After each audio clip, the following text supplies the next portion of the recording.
Hey guys, welcome back to the channel.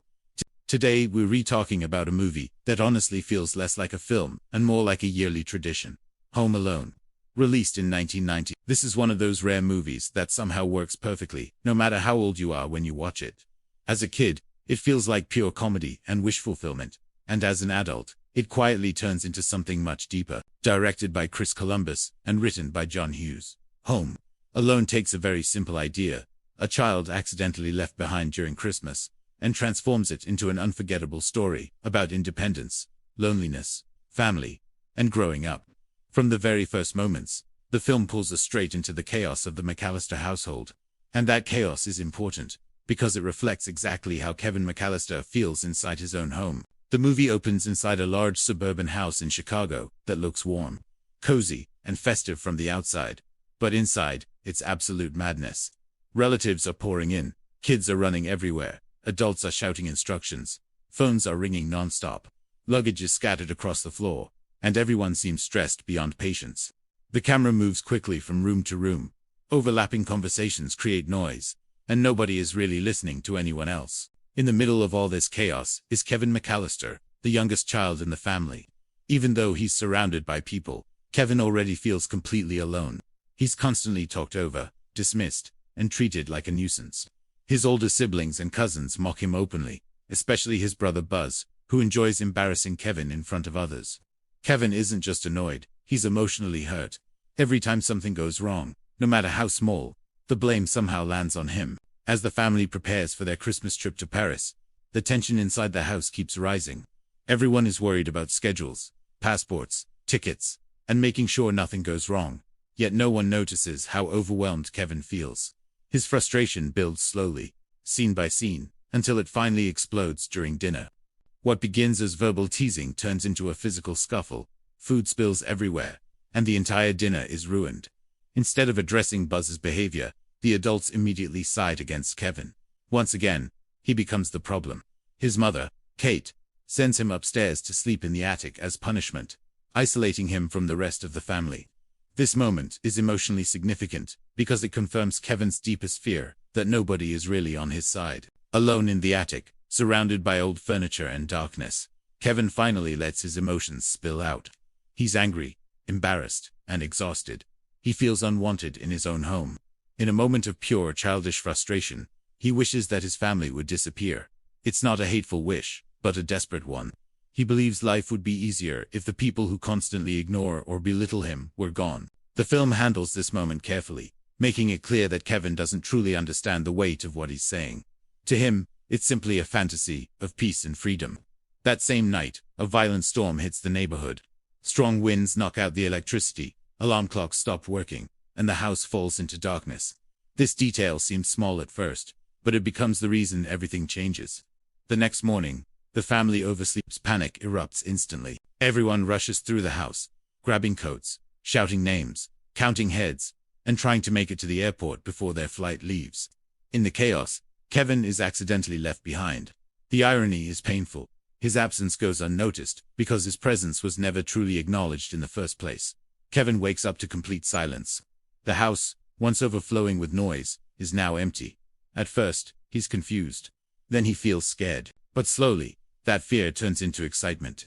Kevin realizes that his wish has come true. He believes his family has vanished. What follows is one of the most memorable sequences in the movie, capturing the pure fantasy of childhood independence. These moments are played for comedy, but they also show Kevin testing his independence for the first time. He is not just having fun. He is proving to himself that he can survive without anyone else. Kevin's confidence grows as he ventures outside alone. He goes grocery shopping, interacts awkwardly with adults, and begins handling responsibilities that were previously done for him. However, the world outside isn't as friendly as his imagination made it seem. He encounters his mysterious next-door neighbor, Old Man Marley, a figure surrounded by terrifying rumors. The local kids believe Marley is a murderer, and Kevin, already nervous, immediately accepts the legend as truth. This fear highlights Kevin's vulnerability. Inside his house, he feels brave, but outside, the world still feels unpredictable and dangerous. At the same time, another threat quietly enters the story. Harry and Marv, two burglars pretending to be police officers, are roaming the neighborhood, checking which houses are empty for the holidays. Their exaggerated personalities bring humor, but their presence creates real tension. When they come to Kevin's door, he instinctively lies, making them believe his family is still home. This moment reveals Kevin's quick thinking and intelligence.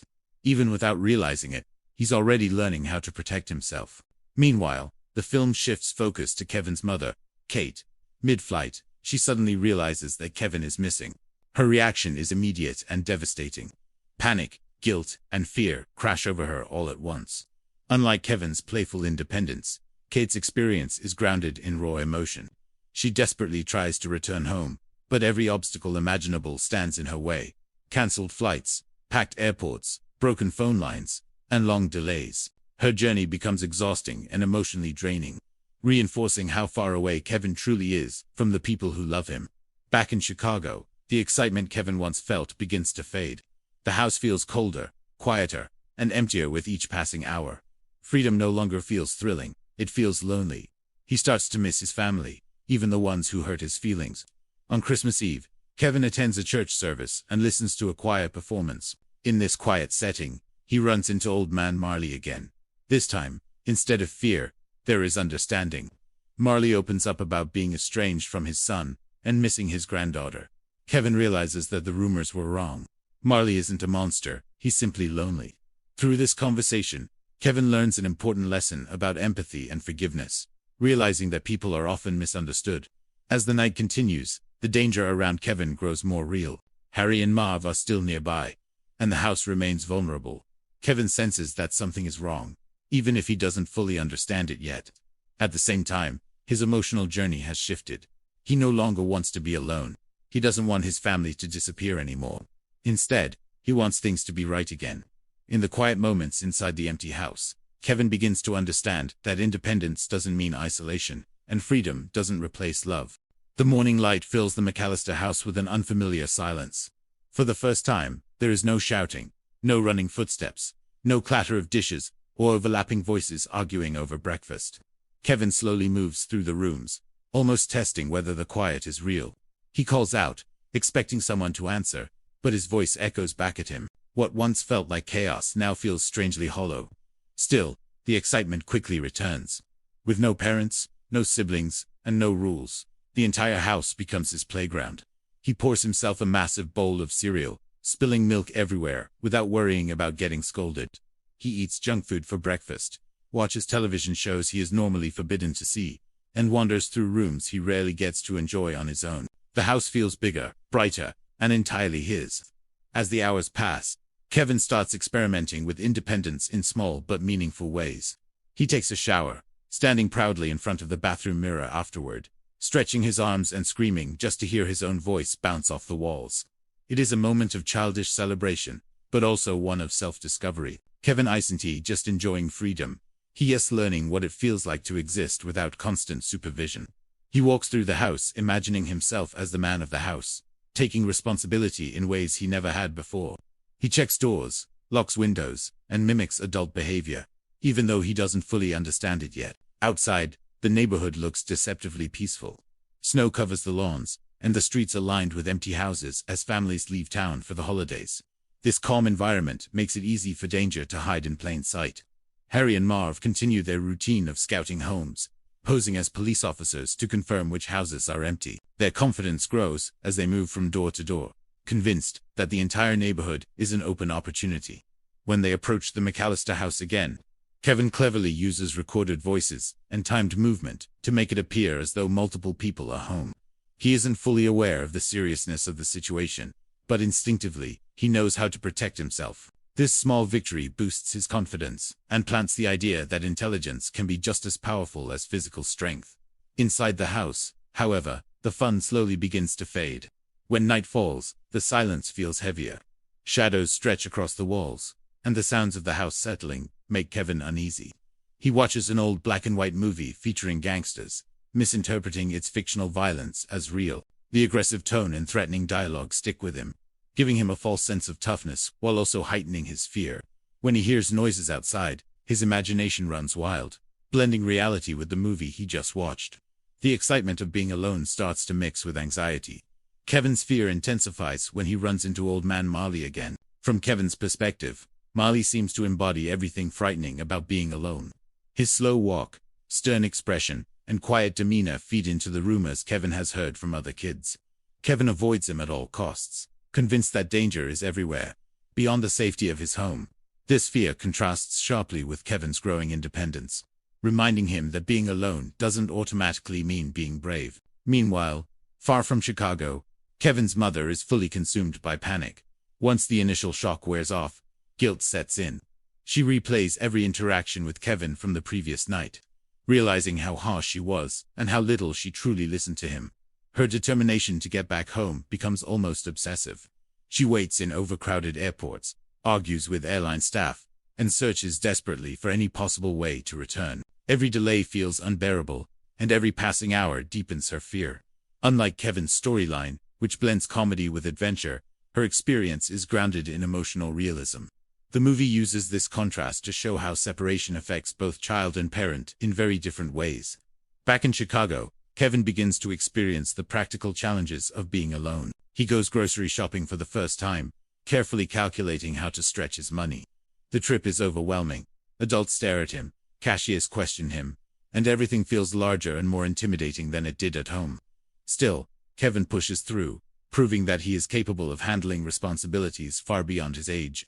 When he successfully makes it back home with groceries, his pride is obvious. This moment marks a turning point where Kevin's independence stops being playful and starts becoming real.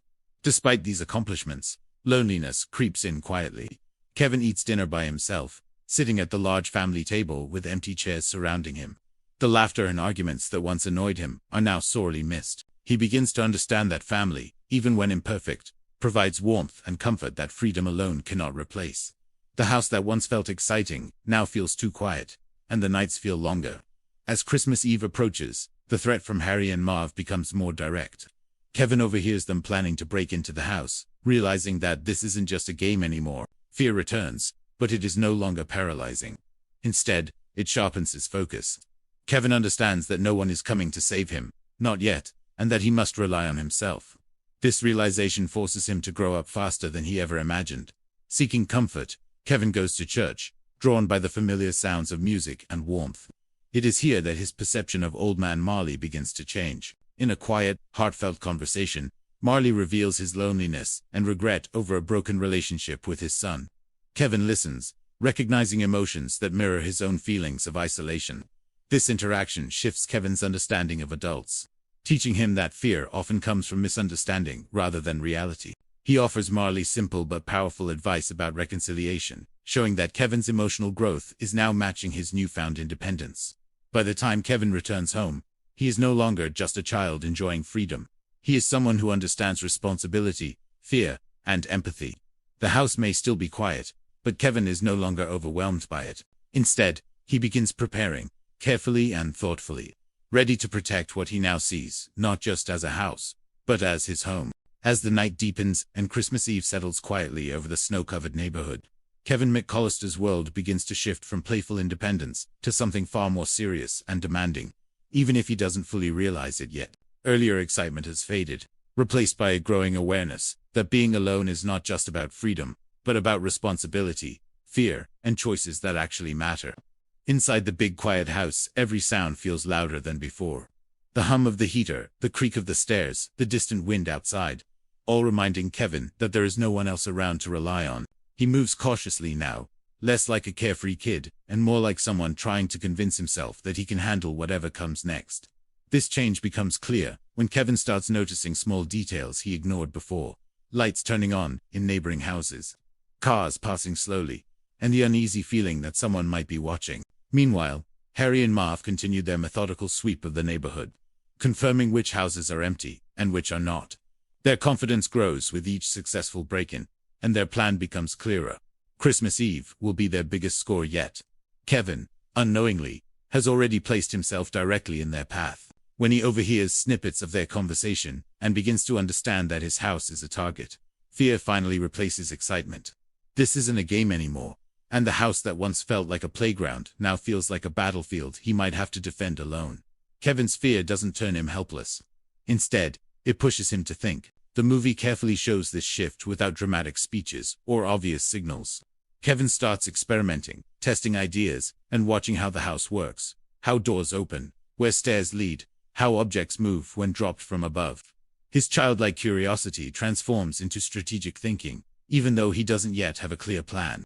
At the same time, loneliness presses in harder than before. Sitting alone in the living room, Kevin begins to feel the absence of his family in a way that junk food and movies can no longer distract him from. He misses his mother's voice, even when it was scolding him, and the noise of the house that once annoyed him now feels comforting in memory. This emotional weight reaches a turning point when Kevin attends the church service later that evening. The warm lights, music, and quiet reverence stand in sharp contrast to the cold emptiness of his home. Surrounded by families and familiar holiday traditions, Kevin feels small again, not in a humiliating way, but in a reflective one. He begins to understand that his earlier wish wasn't really about wanting his family gone, but about wanting to be heard and valued. It's here that Kevin's interaction with Old Man Marley becomes deeply important. Without fear clouding his judgment, Kevin finally sees Marley as a person rather than a legend. Their conversation is simple, but honest. Marley talks about regret, distance, and pride, things Kevin doesn't fully understand yet, but feels deeply. For the first time, Kevin recognizes that adults struggle with loneliness too, and that being alone isn't something that only happens to kids who feel ignored. This realization matures Kevin in a quiet, meaningful way. He offers Marley advice, not because he suddenly becomes wise, but because he understands what it feels like to want someone back in your life and not know how to reach them. This exchange strengthens Kevin emotionally, giving him the courage to face the night ahead with more confidence than fear. Back at the house, Kevin's awareness sharpens. He knows Harry and Marv will return, and this knowledge forces him to act rather than wait. What makes this part of the story compelling is that Kevin doesn't suddenly become fearless or superhuman. He's still scared, but he chooses to confront that fear creatively instead of running from it. He begins preparing the house, turning ordinary household items into tools for defense. The movie emphasizes improvisation rather than genius. Kevin uses what he understands, relying on simple cause and effect, thinking that feels believable for a child. Every choice he makes reflects both his intelligence and his vulnerability. He double-checks locks, practices his movements, and rehearses scenarios in his head, all while trying to keep himself calm. These preparations are not shown as triumphant or comedic yet. Instead, they carry tension, because Kevin knows that once the burglars return, there will be no second chances. At the same time, the film continues to follow Kate McCallister's desperate journey home. Her storyline mirrors Kevin's emotional state in a subtle way. She, too, is isolated, stranded far from her family, surrounded by strangers, driven by guilt and fear. Every obstacle she encounters reinforces how fragile family connections can be, and how easily one mistake can spiral into something overwhelming. Kate's determination adds emotional weight to Kevin's struggle, reminding the audience that while Kevin is fighting alone inside the house, his mother is fighting just as hard to get back to him. The movie never lets one storyline overshadow the other. Instead, they build tension together, inching closer to a collision point that feels inevitable. As night fully settles in, Kevin stands alone inside the house he once wished to himself. The silence now feels heavy rather than exciting. Yet despite the fear, there is growth in him, a quiet confidence, built not from bravado, but from acceptance. He understands that he can't undo what's already happened, but he can decide how to respond. The house is no longer just a symbol of freedom or isolation. It becomes a space where Kevin defines himself. Every step he takes, every choice he makes, reflects a child moving toward independence, while still longing for the safety of family. Christmas Eve stretches on, filled with anticipation and danger, and Kevin waits, not as a reckless child enjoying chaos, but as someone prepared to protect what matters to him, even if he has to do it alone. As the night deepens and Christmas Eve settles quietly over the snow-covered neighborhood, Kevin McCallister's world begins to shift from playful independence to something far more serious and demanding, even if he doesn't fully realize it yet. Earlier excitement has faded, replaced by a growing awareness that being alone is not just about freedom, but about responsibility, fear, and choices that actually matter. Inside the big quiet house, every sound feels louder than before. The hum of the heater, the creak of the stairs, the distant wind outside, all reminding Kevin that there is no one else around to rely on. He moves cautiously now, less like a carefree kid, and more like someone trying to convince himself that he can handle whatever comes next. This change becomes clear when Kevin starts noticing small details he ignored before. Lights turning on in neighboring houses, cars passing slowly, and the uneasy feeling that someone might be watching. Meanwhile, Harry and Marv continue their methodical sweep of the neighborhood, confirming which houses are empty and which are not. Their confidence grows with each successful break-in, and their plan becomes clearer. Christmas Eve will be their biggest score yet. Kevin, unknowingly, has already placed himself directly in their path. When he overhears snippets of their conversation and begins to understand that his house is a target, fear finally replaces excitement. This isn't a game anymore, and the house that once felt like a playground now feels like a battlefield he might have to defend alone. Kevin's fear doesn't turn him helpless. Instead, it pushes him to think. The movie carefully shows this shift without dramatic speeches or obvious signals. Kevin starts experimenting, testing ideas, and watching how the house works, how doors open, where stairs lead, how objects move when dropped from above. His childlike curiosity transforms into strategic thinking, even though he doesn't yet have a clear plan. At the same time, loneliness presses in harder than before. Sitting alone in the living room, Kevin begins to feel the absence of his family in a way that junk food and movies can no longer distract him from. He misses his mother's voice, even when it was scolding him, and the noise of the house that once annoyed him now feels comforting in memory. This emotional weight reaches a turning point when Kevin attends the church service later that evening. The warm lights, music, and quiet reverence stand in sharp contrast to the cold emptiness of his home. Surrounded by families and familiar holiday traditions, Kevin feels small again. Not in a humiliating way, but in a reflective one. He begins to understand that his earlier wish wasn't really about wanting his family gone, but about wanting to be heard and valued. It's here that Kevin's interaction with Old Man Marley becomes deeply important. Without fear clouding his judgment, Kevin finally sees Marley as a person rather than a legend. Their conversation is simple, but honest. Marley talks about regret, distance, and pride, things Kevin doesn't fully understand yet, but feels deeply. For the first time, Kevin recognizes that adults struggle with loneliness too, and that being alone isn't something that only happens to kids who feel ignored. This realization matures Kevin in a quiet, meaningful way. He offers Marley advice, not because he suddenly becomes wise, but because he understands what it feels like to want someone back in your life and not know how to reach them. This exchange strengthens Kevin emotionally, giving him the courage to face the night ahead with more confidence than fear. Back at the house, Kevin's awareness sharpens. He knows Harry and Marv will return, and this knowledge forces him to act rather than wait. What makes this part of the story compelling is that Kevin doesn't suddenly become fearless or superhuman. He's still scared, but he chooses to confront that fear creatively instead of running from it. He begins preparing the house, turning ordinary household items into tools for defense. The movie emphasizes improvisation rather than genius. Kevin uses what he understands, relying on simple cause and effect, thinking that feels believable for a child. Every choice he makes reflects both his intelligence and his vulnerability. He double-checks locks, practices his movements, and rehearses scenarios in his head, all while trying to keep himself calm. These preparations are not shown as triumphant or comedic yet. Instead, they carry tension, because Kevin knows that once the burglars return, there will be no second chances. At the same time, the film continues to follow Kate McCallister's desperate journey home. Her storyline mirrors Kevin's emotional state in a subtle way. She, too, is isolated, stranded far from her family, surrounded by strangers, driven by guilt and fear. Every obstacle she encounters reinforces how fragile family connections can be, and how easily one mistake can spiral into something overwhelming. Kate's determination adds emotional weight to Kevin's struggle, reminding the audience that while Kevin is fighting alone inside the house, his mother is fighting just as hard to get back to him. The movie never lets one storyline overshadow the other. Instead, they build tension together, inching closer to a collision point that feels inevitable. As night fully settles in, Kevin stands alone inside the house he once wished to himself. The silence now feels heavy rather than exciting. Yet despite the fear, there is growth in him, a quiet confidence, built not from bravado, but from acceptance. He understands that he can't undo what's already happened, but he can decide how to respond. The house is no longer just a symbol of freedom or isolation. It becomes a space where Kevin defines himself. Every step he takes, every choice he makes, reflects a child moving toward independence, while still longing for the safety of family. Christmas Eve stretches on, filled with anticipation and danger, and Kevin waits, not as a reckless child enjoying chaos, but as someone prepared to protect what matters to him, even if he has to do it alone. By the time Christmas Eve arrives, Kevin McAllister has changed more than he realizes. The excitement of having the house to himself has slowly transformed into something heavier. The silence that once felt powerful now feels uncomfortable.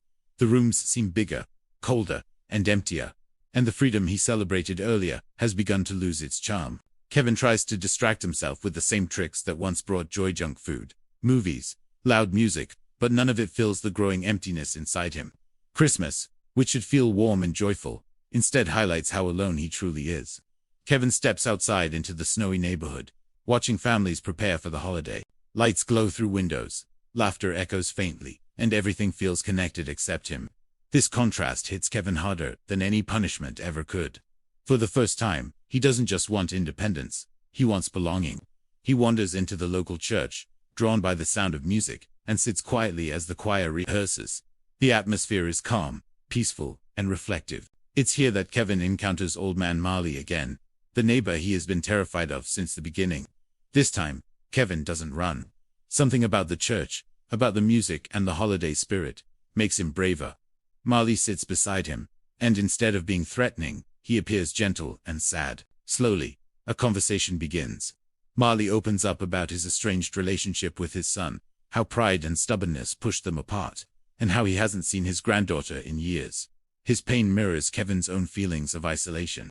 In that moment, Kevin realizes something important. Loneliness doesn't only belong to children. Adults feel it too, sometimes even more deeply. Kevin encourages Marley to reconcile with his family, reminding him that Christmas is about forgiveness and second chances. This advice isn't just for Marley, it reflects Kevin's own emotional growth. The boy who once wished his family would disappear now understands the value of connection. When Kevin leaves the church, he feels calmer, more grounded, and emotionally stronger than before. Back at the McAllister house, danger is closing in. Harry and Marv, the wet bandits, have finally confirmed what they suspected all along. Kevin is home alone. They prepare to break in that very night. Kevin overhears their plan, and fear grips him, but this fear is different from before. It's no longer panic. Instead, it sharpens his focus. Kevin knows that no one is coming to save him. He has to protect himself and his home. What follows is a transformation. Kevin becomes resourceful, strategic, and fearless. He begins preparing the house like a fortress, turning everyday objects into clever defenses. His traps are not random, they're carefully planned, each one designed to slow down, injure, or scare the intruders. Paint cans are tied to staircases, toy cars are scattered across floors, tar is heated, feathers are ready, and broken ornaments become weapons. Kevin uses the house he once took for granted as his greatest ally. Meanwhile, Kate's journey back home grows more desperate. Her love for Kevin drives her forward, despite exhaustion and setbacks. She finally reaches the United States, but still has no direct way to Chicago. A chance encounter with Gus Polinski, the leader of a traveling polka band, offers her a lifeline. Though the situation seems absurd, Kate doesn't hesitate. She climbs into the back of a moving van filled with musicians, driven by a single purpose: getting home to her son. As night falls, Kevin finishes his preparations. He stands alone in the house, aware of the danger, but refusing to back down. There's fear in his eyes, but also determination. When Harry and Marv finally arrive, the house that once symbolized chaos and neglect becomes a battleground where Kevin proves his strength. The burglars enter, confident and careless, only to be immediately punished for underestimating a child. One by one, they fall victim to Kevin's traps, slipping, burning, smashing, screaming in pain. The scenes are exaggerated and comedic, but beneath the laughter is something powerful. Kevin is no longer helpless.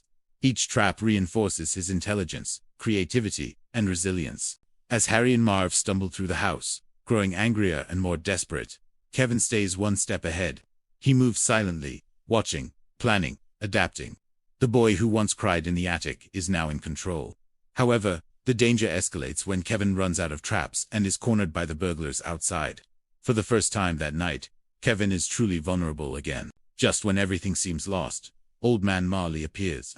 The same man Kevin once feared now becomes his savior. With a single swing of his snow shovel, Marley knocks the burglars unconscious, proving that kindness and strength can come from the most unexpected places.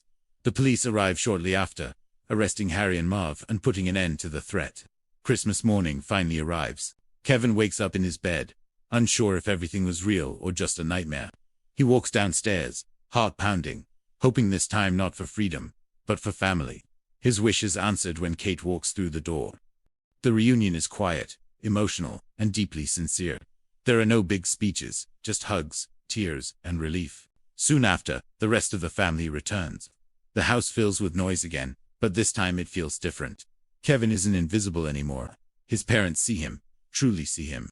And Kevin understands that while family can be frustrating, it's also irreplaceable. Outside, Kevin watches old man Marley reunite with his son and granddaughter, completing the theme of reconciliation that runs quietly throughout the story. Home Alone ends not just as a comedy, but as a story about growth, forgiveness, and the meaning of home. After the chaos of Christmas morning settles, Home Alone quietly shifts its focus from physical survival to emotional understanding. Kevin McAllister, who once believed independence meant isolation, now begins to understand that true strength comes from connection. The noise of the house, the overlapping conversations, and the constant movement that once annoyed him now feels strangely comforting. The same environment that pushed him to wish his family away has become proof that he was never truly alone. He just didn't know how to see it. Kevin's parents, especially his mother Kate, treat him differently now. There is a noticeable softness in their interactions, a sense of guilt mixed with relief. Kate doesn't lecture Kevin or punish him. Instead, she holds him close, aware that something fragile could have been lost forever. The film never forces a long conversation between them, and that restraint is intentional. The emotions are conveyed through gestures, expressions, and silence, allowing the audience to feel the weight of the experience without being told how to feel. Peter McAllister, Kevin's father, also shows subtle change. When he finds Harry's knocked-out gold tooth, he doesn't question Kevin directly. He doesn't demand explanations. Instead, he lets the mystery exist, understanding that Kevin has already endured more than enough.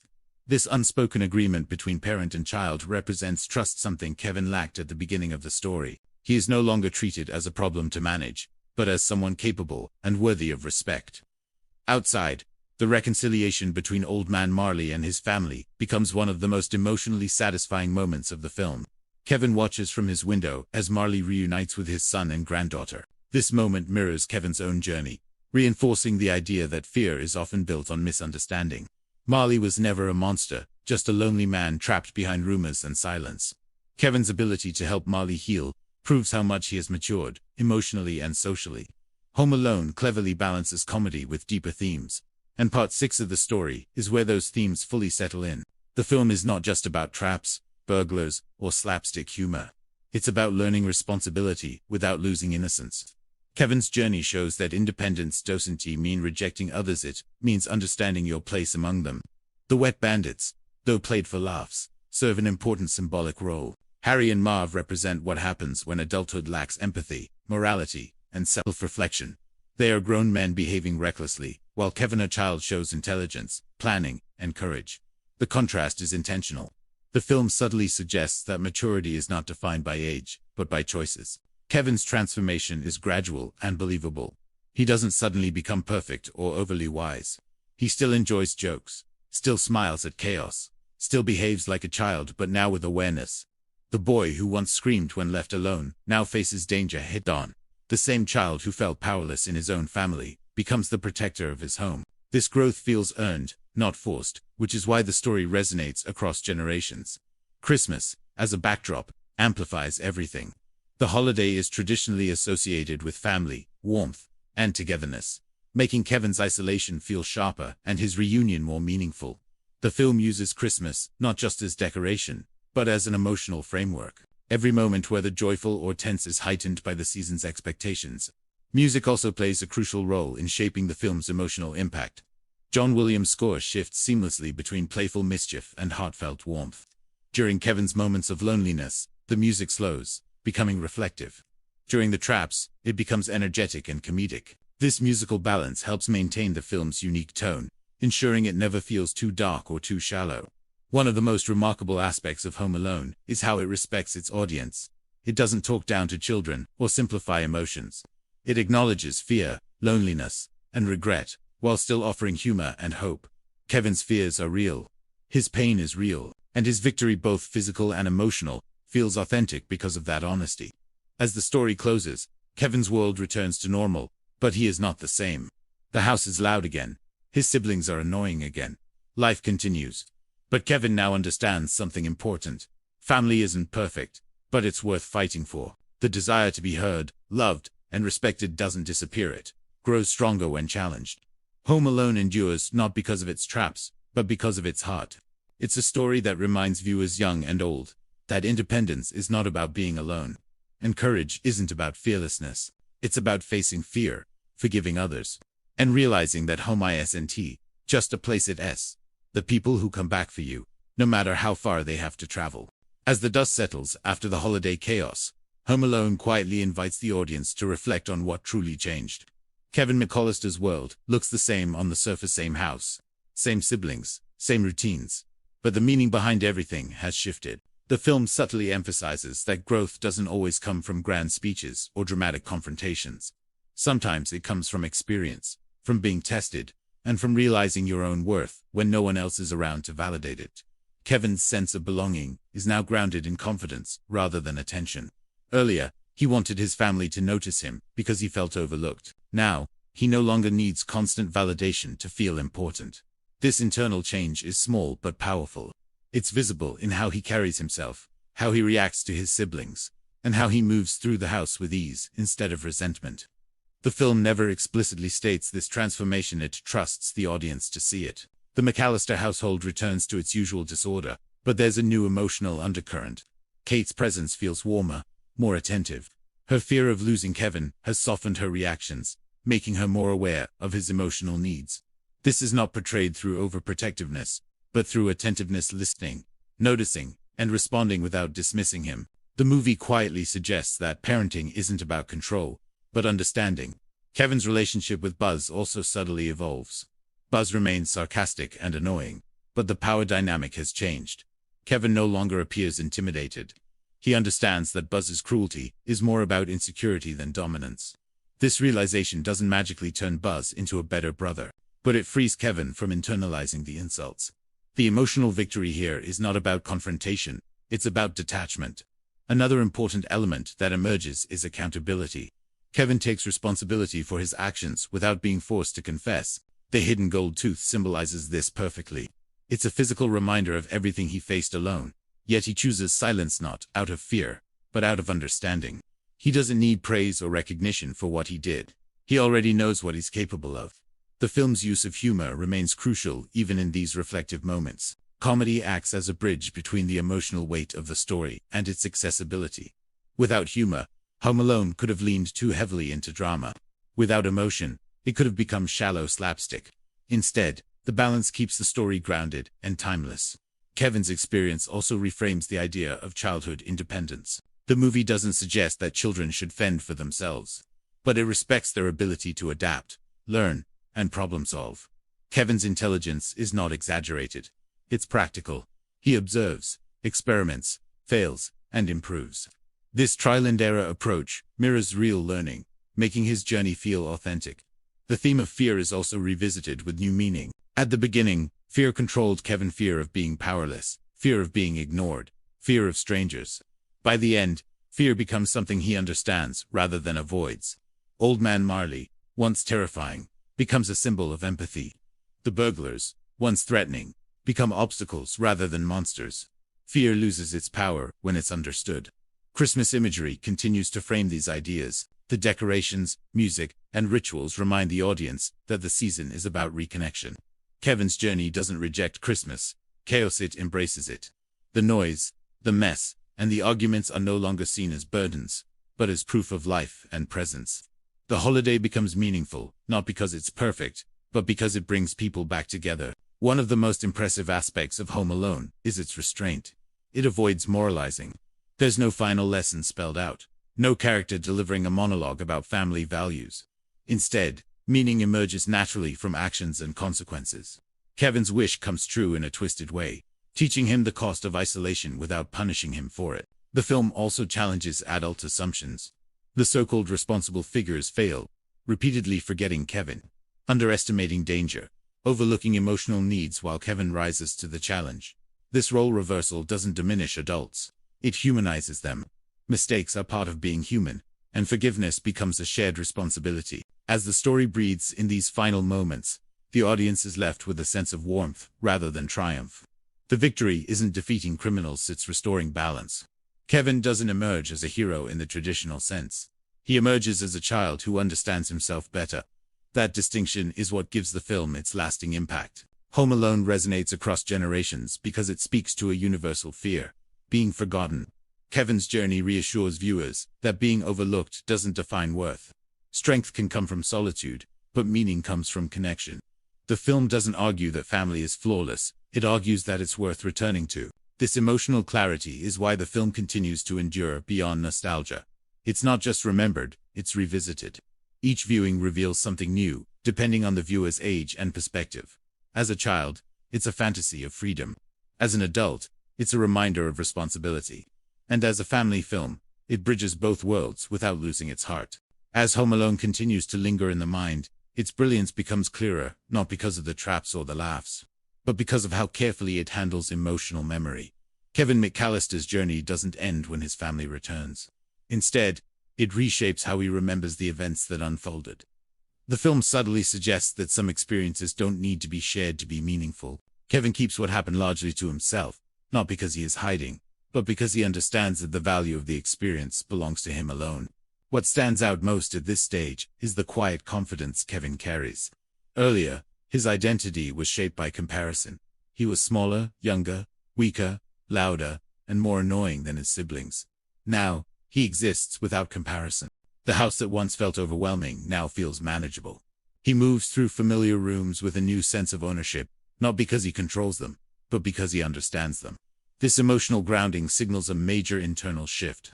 The adults around Kevin also experience transformation, though it is less visible. Kate's journey is not just about returning home. It's about her fear wasn't only losing her son physically, it was realizing how easily emotional neglect can turn into absence. The film avoids dramatizing this realization, choosing instead to show it through her behavior. She listens more. She watches more. Her love becomes active instead of assumed. Peter, Kevin's father, represents a different kind of realization. He is quieter, more passive, but his reactions show subtle guilt. The discovery of Harry's gold tooth is symbolic not of Kevin's heroism, but of parental blindness. It's a moment where Peter recognizes that something significant happened under his roof, without his knowledge. The film leaves this realization unresolved, reinforcing the idea that not all consequences are neatly wrapped up. The McAllister siblings, though unchanged on the surface, now exist within a slightly altered dynamic. Kevin no longer sees them as threats to his happiness.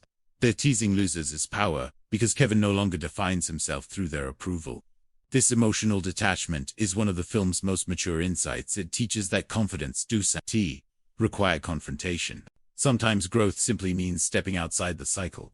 Old Man Marley's reconciliation with his family reinforces the film's deeper message about communication. His arc mirrors Kevin's in many ways. Both characters suffer from isolation fueled by misunderstanding. Both are surrounded by people yet emotionally alone. And both discover that vulnerability, not strength, is what restores connection. Marley's story validates Kevin's emotional journey, showing that loneliness is not exclusive to children. Another layer emerges in how the film handles memory. Kevin will grow up, but the events of that Christmas will remain a defining moment. Not because of the danger he faced, but because it was the first time he truly understood responsibility. He made decisions that mattered. He protected something valuable, and he did it without praise or instruction. This quiet empowerment is rare in family films, making Home Alone feel surprisingly grounded. The humor at this stage feels softer, more reflective. The exaggerated physical comedy fades into the background, allowing emotional beats to breathe. Laughter still exists, but it no longer dominates. Instead, it supports the warmth of reunion and understanding. The film trusts its audience to appreciate this tonal shift without forcing it. Christmas itself becomes more than a backdrop, it becomes a metaphor. The holiday represents expectation, pressure, and togetherness. Kevin experiences all three, but in reverse order. He begins with rejection, moves through isolation, and ends with reconnection. This inverted journey allows the film to explore Christmas, not as perfection, but as effort, the effort to show up, to forgive, and to reconnect. The house, once chaotic and threatening, now symbolizes safety. Its transformation mirrors Kevin's internal journey. Initially overwhelming, it becomes playful, then dangerous, and finally comforting. The environment doesn't change, Kevin does.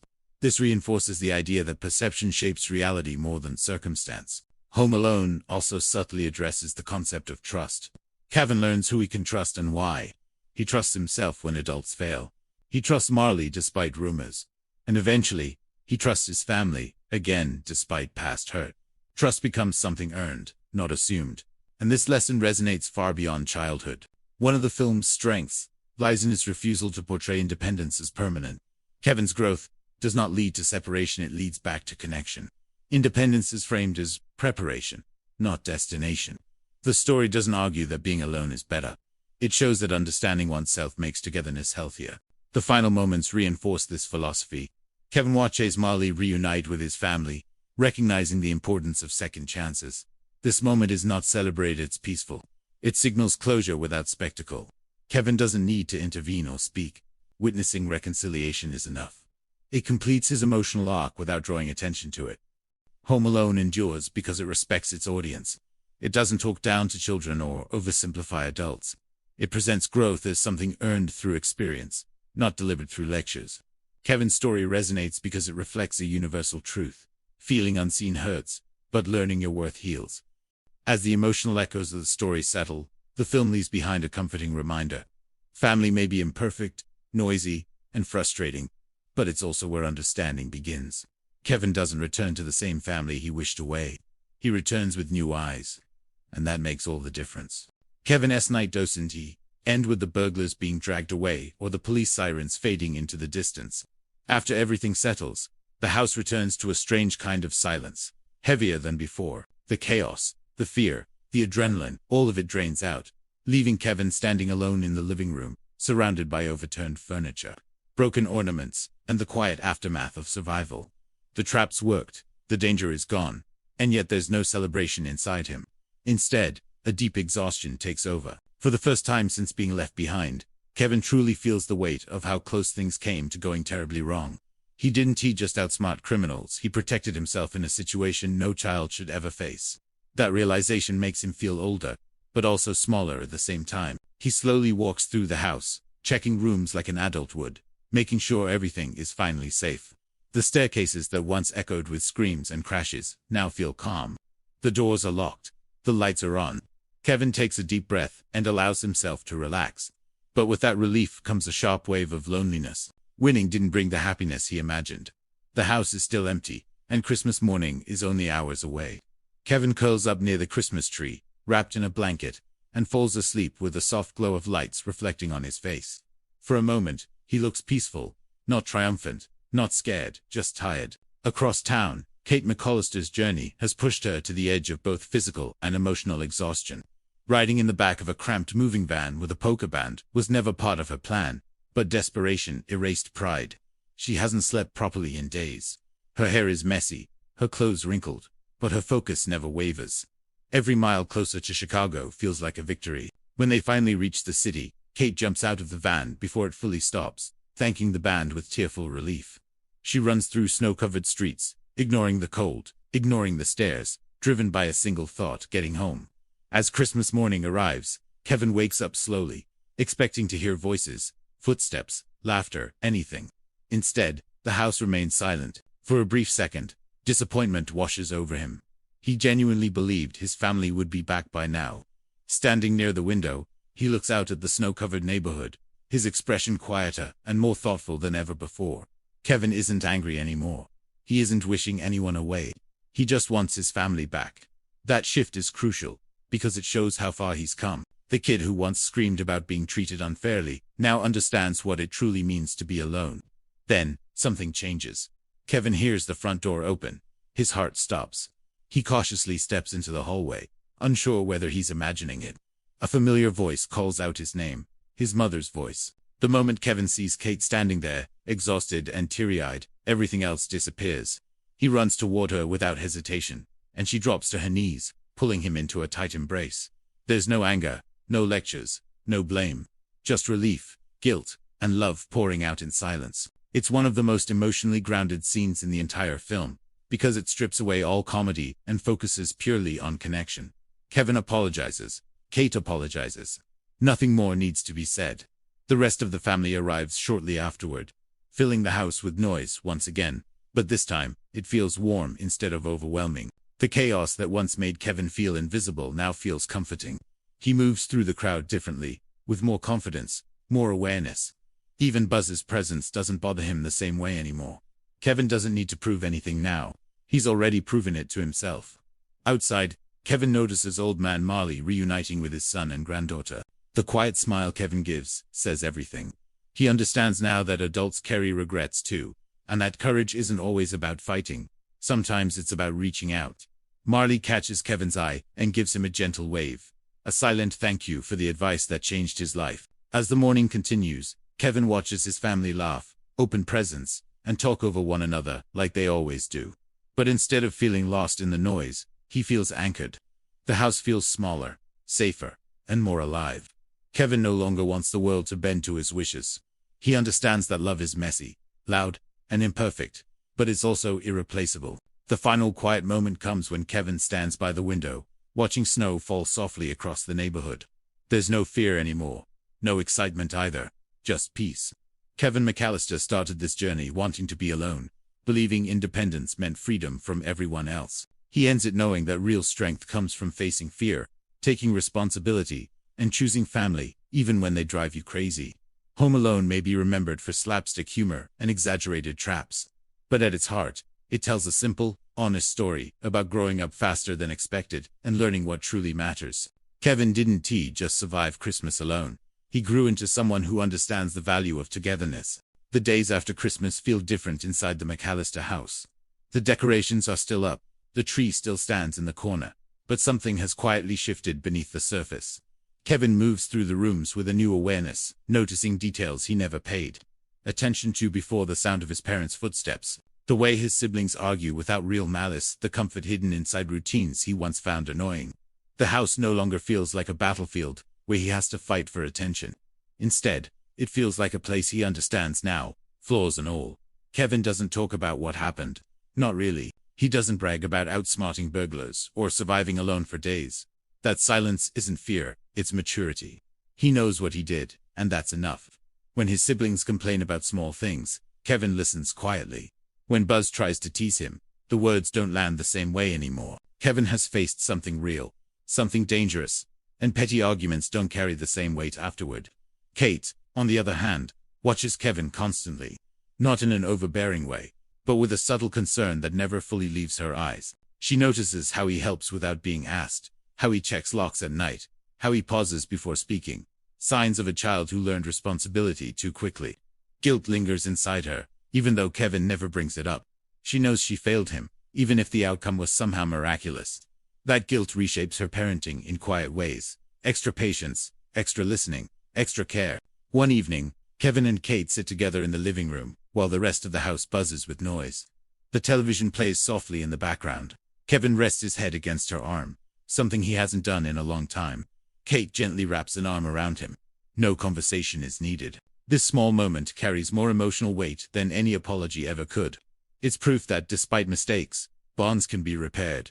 Kevin also begins to see his father differently. Peter McAllister isn't loud or dramatic, but his presence becomes more noticeable. Kevin observes how his father fixes things around the house, how he quietly ensures everything works. The realization dawns on Kevin that being an adult doesn't always mean having answers. Sometimes, it just means holding things together as best you can. That understanding deepens Kevin's empathy, helping him see his parents, not as authority figures alone, but as people who struggle too. Outside the McAllister home, the neighborhood slowly returns to normal. Police cars no longer patrol the streets, and news of the burglars fades into memory. Kevin walks past houses that once felt threatening and now seem ordinary. The fear he carried dissolves, replaced with confidence. He knows the world can be dangerous, but he also knows he can think, adapt, and survive.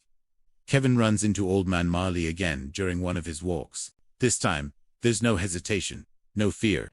They exchange a few words, simple and warm. Marley thanks Kevin again, this time openly, mentioning how his family feels whole again. Kevin smiles, realizing that even small conversations can change lives. That lesson sticks with him more than any trap or victory ever could. Back at home, the scars of the break-in are slowly repaired. Windows are replaced, ornaments fixed, furniture rearranged.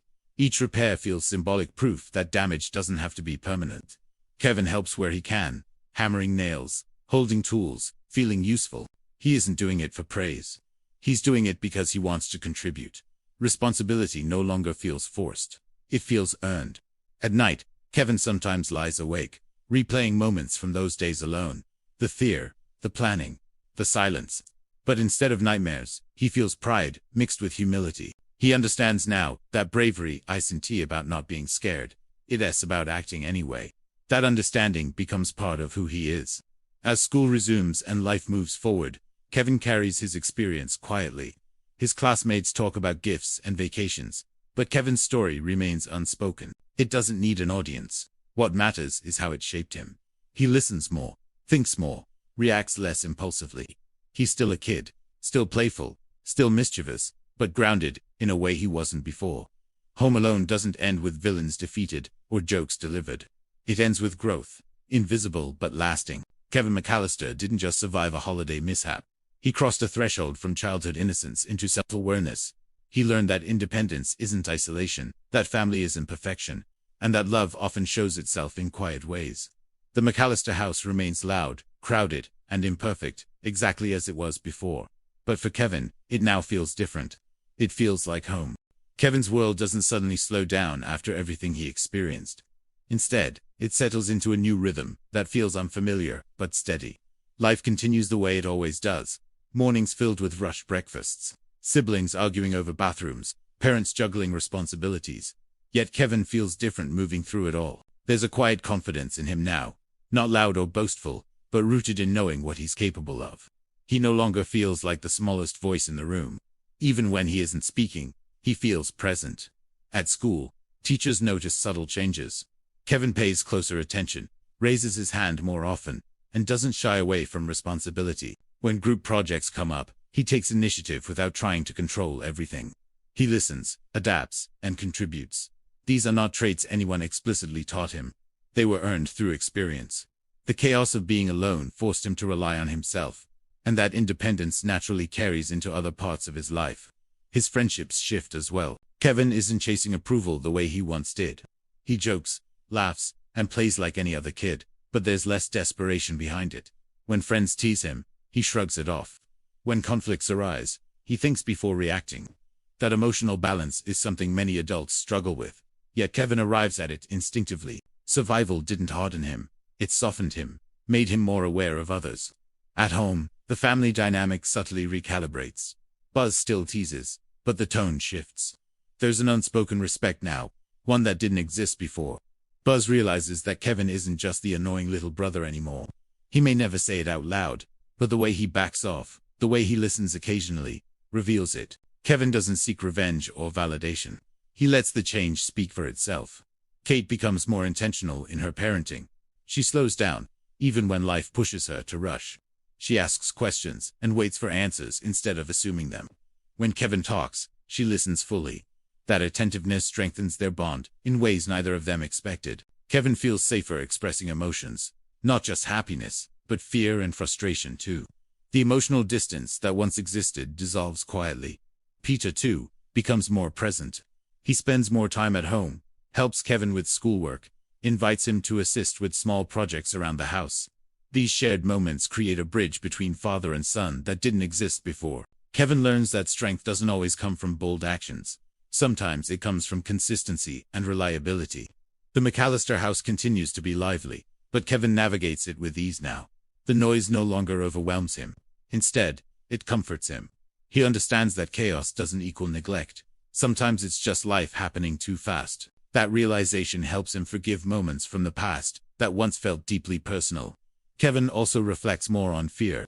The memory of facing real danger reshapes how he views everyday worries. Nighttime shadows no longer scare him the way they once did. Loud noises don't immediately trigger panic. He knows fear exists, but he also knows it can be managed.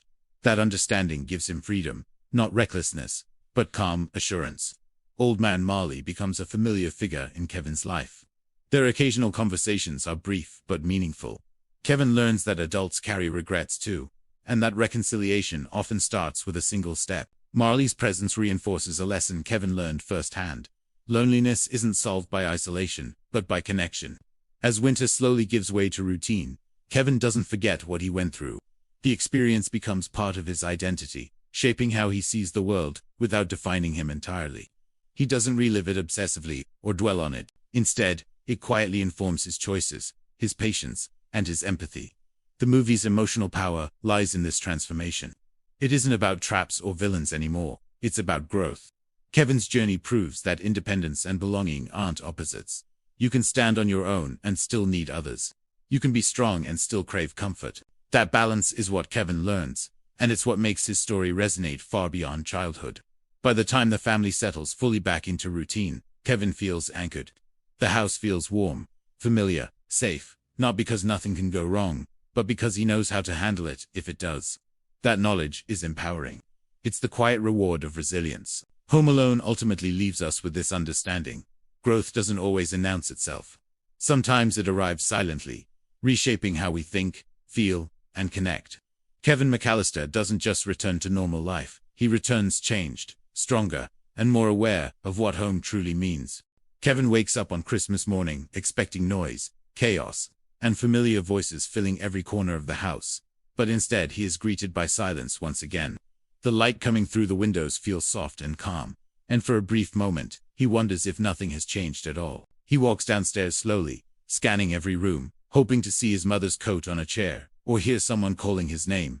The house is still empty. That realization stings far more than it did before, because now Kevin no longer enjoys being alone. The excitement he once felt has been replaced by a quiet longing for warmth, comfort, and connection. He sits down by the Christmas tree, looking at the presents neatly arranged underneath it, feeling smaller than ever inside a house that once felt empowering. This moment captures Kevin's emotional transformation better than any dialogue could. He has grown up just enough to understand that independence means very little without the people you love. Not long after, the front door opens, and Kate McAllister finally steps inside the house. Her face shows exhaustion from the journey, but the instant she sees Kevin, everything else disappears. The relief on her face is overwhelming, and she rushes toward him, pulling him into a tight embrace. Kevin, who had spent days proving how capable and brave he was, instantly melts into her arms. There is no need for apologies or explanations at first. The hug alone says everything. Kate apologizes repeatedly, blaming herself for leaving him behind, while Kevin quietly tells her that he missed her. It's a simple exchange, but it carries the emotional weight of everything that came before. The chaos, the fear, the loneliness, and the growth all lead to this one moment of reunion. As they sit together, Kate notices small details around the house that feel slightly off. Burn marks, broken ornaments, and furniture that looks like it has been through a battle catch her attention. Kevin skillfully avoids answering too many questions, knowing that some things are better left unsaid. There is a mutual understanding between mother and son that whatever happened, Kevin survived it, and that alone is enough. Their conversation shifts naturally toward Christmas, and Kate reassures him that the rest of the family will be home soon. Kevin smiles, not because he's excited to see everyone else, but because the fear of being forgotten again has finally faded. Outside, snow gently falls as the rest of the McAllister family makes their way back to Chicago. The long wait in Paris and the frustration of delayed flights have drained them. But the moment they walk through the door, the house fills with life again. Voices echo through the halls, coats are tossed aside, and bags pile up in the entryway. Kevin watches it all unfold with a new perspective. The noise that once annoyed him now feels comforting. Buzz, his siblings, and his cousins rush inside. And although Kevin doesn't receive dramatic apologies, there's an unspoken shift in how he's treated. He's no longer invisible. His presence matters, and the family senses it, even if they don't fully understand why. Peter McAllister notices something strange when he spots a gold tooth on the floor, a small detail that hints at the danger Kevin faced. He picks it up, puzzled, but decides not to push further. Kevin catches the glance and quickly looks away. This subtle moment reinforces the idea that Kevin's experience belongs to him alone. He doesn't need recognition or praise for what he did. The growth he gained is internal, and that is what truly matters.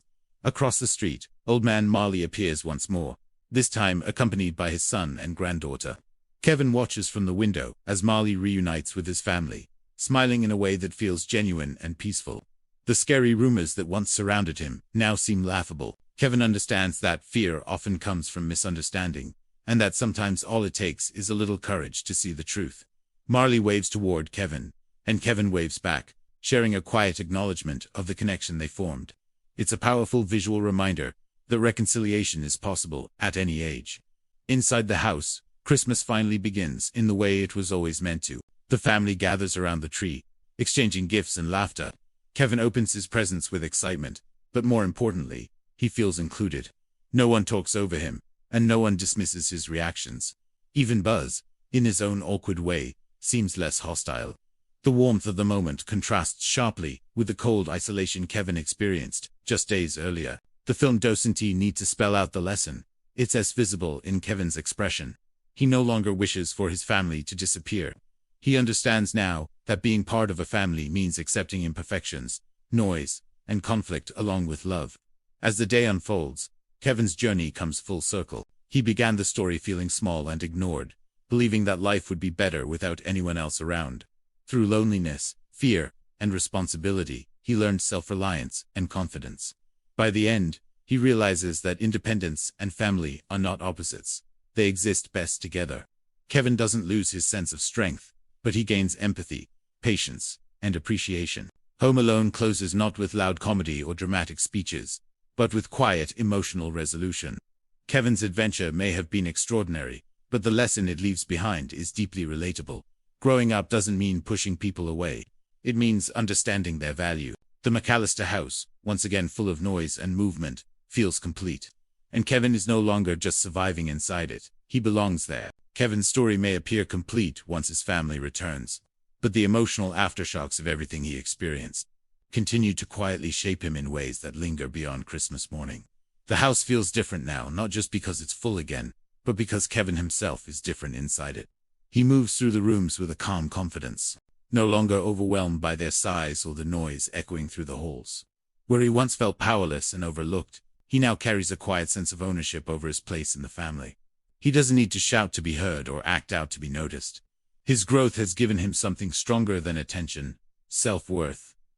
As the day goes on, small interactions reveal just how much Kevin has changed. He listens more carefully when others speak and reacts with patience instead of frustration.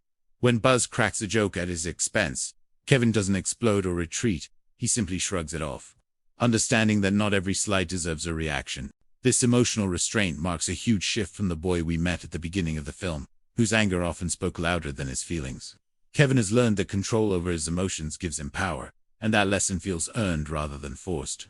Kate, too, behaves differently around Kevin. She keeps a closer eye on him, not out of fear, but out of renewed appreciation. There's a subtle tenderness in how she speaks to him, as if she's trying to make up for years of unintentional neglect. She asks him questions, listens carefully to his answers, and gives him space to express himself without interruption. Their relationship feels strengthened, grounded in a shared experience neither of them will ever forget. Kate doesn't treat Kevin like a fragile child anymore. She treats him like someone who proved he could handle more than anyone expected. The rest of the family gradually settles back into routine, but Kevin views those routines differently now. The crowded breakfast table, the constant chatter, and even the arguments feel meaningful rather than irritating. He understands that chaos is part of togetherness, and silence isn't always peace. That realization stays with him as he watches his siblings interact, noticing how each person fits into the larger picture. Kevin no longer sees himself as a background character in his own home. He knows his place matters, even if it's sometimes messy or uncomfortable. Outside the McAllister household, the events of the break-in quietly ripple through the neighborhood. Police cars are seen in the distance.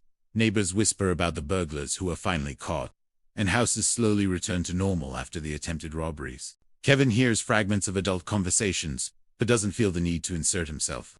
The danger has passed, and he doesn't crave recognition for his role in stopping it.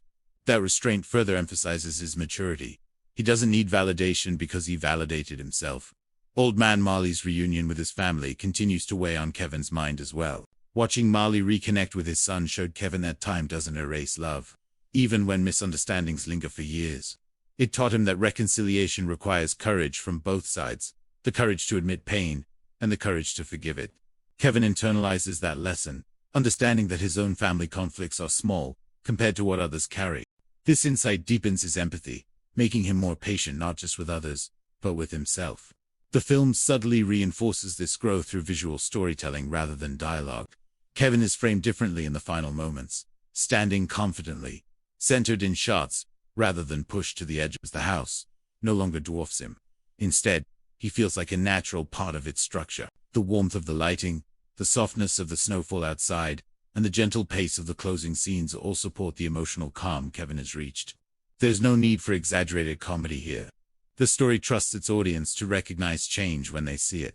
Home Alone succeeds because it balances humor with heart, and Kevin's journey embodies that balance perfectly. The traps, the laughs, and the exaggerated villains grab attention. But it's Kevin's emotional arc that gives the film lasting power. His story isn't about defeating burglars. It's about confronting loneliness, fear, and self-doubt. By facing those challenges alone, Kevin learns how much he values connection. And by regaining that connection, he understands why independence matters too. What makes Kevin's growth so relatable is that it mirrors a universal childhood experience.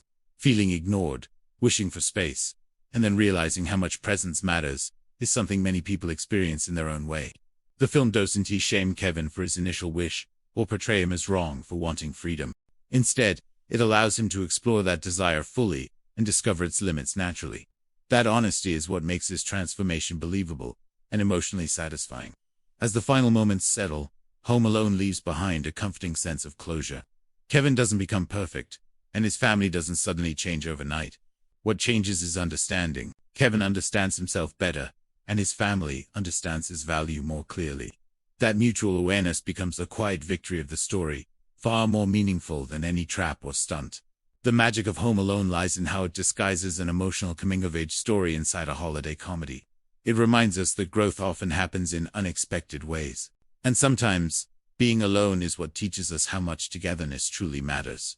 Kevin's journey may take place over just a few days, but its impact feels timeless, resonating long after the Christmas decorations are packed away. Kevin's experience continues to echo quietly as life settles back into normal rhythm after the holidays. School resumes, routines return, and decorations slowly disappear from the neighborhood. Yet the sense of change inside Kevin doesn't fade. Walking through his house now feels different, as if every corner holds a memory that belongs to him alone. He remembers moments of fear, moments of excitement, and moments of deep loneliness, all layered together. These memories don't scare him anymore. Instead, they ground him. Kevin carries them like proof that he can handle more than he once believed. Back at school, Kevin interacts with his classmates in subtle but noticeable ways. He speaks with more confidence, raises his hand without hesitation, and doesn't shrink away when others challenge him. He's not louder or more aggressive, he's simply steadier. His classmates notice it too, even if they can't explain it. Kevin isn't trying to prove himself anymore, and that calm self-assurance naturally commands respect. The kid who once felt overshadowed by everyone around him now moves with a sense of balance, no longer desperate to be seen. At home, his siblings slowly adjust to Kevin's presence in a new way. Buzz still teases him occasionally, but there's less cruelty behind it and more familiarity. Kevin doesn't take the bait, and that changes the dynamic between them. Instead of reacting with anger, he responds with humor or indifference, which quietly shifts the power balance. His siblings begin to see him not just as the youngest annoyance, but as someone capable of standing his ground. Respect grows not because Kevin demands it, but because he no longer doubts himself. Kate reflects deeply on what happened, even when Kevin isn't around. She replays moments she once dismissed. Kevin being talked over. Kevin being blamed too quickly. Kevin being sent away instead of listened. These realizations don't turn into dramatic speeches or sudden personality changes. Instead, they show up in small choices. Checking in on Kevin before leaving the room, defending him when arguments arise, and making sure his voice isn't lost in family noise. Kate's growth mirrors Kevin's quiet, steady, and rooted in understanding rather than guilt. The film's strength lies in these understated shifts. There's no grand lesson spelled out, no moment where everything is explained. Instead, the story trusts its audience to recognize that real growth rarely announces itself. It happens in the spaces between words, in reactions that change, and in silences that feel comfortable instead of lonely. Kevin's journey feels authentic because it doesn't rush him into adulthood. It simply nudges him toward awareness. Kevin also thinks back to the moments when fear dominated him, the rumors about Old Man Marley, the empty streets at night, and the overwhelming silence of the house. Looking back, he realizes how much of that fear came from imagination rather than reality. This understanding empowers him. He learns that fear often feels strongest when faced alone, but it weakens once confronted directly. That lesson extends beyond the events of Christmas and begins shaping how Kevin approaches challenges in everyday life. The memory of protecting his home remains vivid, but Kevin doesn't romanticize it. He understands that bravery didn't mean being fearless. It meant acting despite fear. That distinction matters. Kevin doesn't see himself as a hero. He sees himself as someone who adapted when he had no choice. That perspective keeps him grounded and prevents his growth from turning into arrogance. Confidence, for Kevin, becomes about trust in himself, rather than dominance over others. Even the house itself feels symbolic as time passes. What once felt too big and overwhelming now feels familiar and safe. Kevin knows its sounds, its rhythms, and its quirks. The space that amplified his loneliness now reflects his resilience. It's no longer just a place where he was left behind. It's a place where he learned who he could be on his own. The emotional resonance of Home Alone continues to linger because it speaks to something universal. Everyone experiences moments of feeling overlooked, misunderstood, or alone. Kevin's story validates those feelings without glorifying them. It shows that independence and connection aren't opposites. They support each other. Kevin needed to experience solitude to understand the value of belonging, and that balance becomes the heart of his growth. The humor of the film may fade as scenes replay in memory, but the emotional truth remains intact. Kevin's transformation doesn't end with laughter or applause. It settles into his identity, shaping how he sees himself moving forward. He doesn't wish his family away anymore, but he also doesn't fear being on his own. That emotional balance feels like the story's quiet reward. Home Alone ultimately leaves us with a sense of warmth that goes beyond nostalgia. It reminds us that family isn't perfect, childhood isn't easy, and growth rarely comes without discomfort. Kevin's journey shows that even chaotic, painful experiences can become meaningful when faced with courage and honesty. That message continues to resonate long after the snow melts and the holidays end. Kevin moves forward, carrying the memory of that winter as a turning point. Not because it was dramatic, but because it was transformative. He learned to trust himself, understand others, and accept both independence and connection as essential parts of growing up. That emotional foundation prepares him for challenges far beyond anything he faced in his quiet suburban home. As time moves on, Kevin's perspective on family continues to deepen in ways that feel natural rather than forced. Family gatherings no longer feel like overwhelming noise where his voice gets lost. Instead, Kevin navigates them with a quiet awareness, understanding when to speak up and when to simply observe. He doesn't expect perfection from anyone anymore, including himself. This shift allows him to enjoy moments that once would have irritated him, like loud conversations at the dinner table or chaotic holiday preparations. These moments no longer feel suffocating, they feel alive. Kevin's relationship with his father subtly evolves as well. Peter McAllister, who often appeared distracted or distant before, begins noticing Kevin in new ways. Their interactions remain understated, a shared glance, a small joke, a brief conversation before bedtime, but these moments carry weight. Kevin feels acknowledged without being smothered, and Peter learns that presence doesn't always require grand gestures. This mutual understanding strengthens their bond quietly, without drawing attention to itself. Outside the home, Kevin's experiences ripple into his social world. He approaches friendships with more curiosity and less insecurity. Instead of trying to impress others or shrinking away, he listens, reacts thoughtfully, and holds his ground when needed. His friendships become more balanced because he no longer defines himself through others' approval. This emotional stability makes Kevin someone people feel comfortable around, even if they can't pinpoint why. Kevin also begins to understand responsibility in a deeper sense. Independence didn't just mean freedom, it meant making choices and living with their consequences. He remembers moments when he felt tempted to act recklessly, simply because no one was watching. Reflecting on those choices helps him recognize the value of accountability. Kevin doesn't resist rules anymore, just for the sake of rebellion. He questions them thoughtfully, understanding that structure and freedom can coexist. The memory of defending his home remains vivid, but Kevin no longer clings to it as proof of strength. Instead, he recognizes that strength shows up in quieter moments, admitting mistakes, asking for help, and offering kindness even when it isn't easy.